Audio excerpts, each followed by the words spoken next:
Daniel Cormier is calling the fights at UFC 261, but it sounds like he might make a brief return from retirement if a certain YouTube celebrity gets too close to him.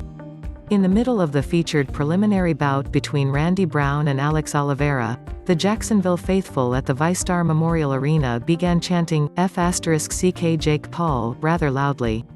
Once UFC color commentator Joe Rogan realized what was happening, he mentioned it on the broadcast after Paul made his way to a nearby seat in the arena.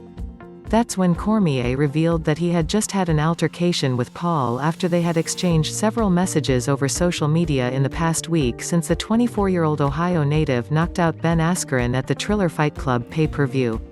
"I just saw Jake Paul and I pointed at him and said don't play with me," Cormier said. "'Cause I'll smack him in the face. He's right there. I'll slap him. I don't play those games, Joe." For the first event back with a full crowd in attendance, the audience certainly let Paul hear it as he made his way to his seats and engaged with Cormier right away. At some point, Cormier even went over to the area where Paul was sitting where harsh words were likely exchanged until security eventually intervened.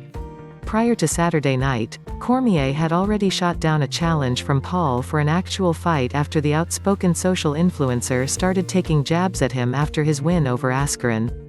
Judging by the reaction at UFC 261, the war of words between Cormier and Paul is continuing even with fights taking place just a few feet away in the octagon.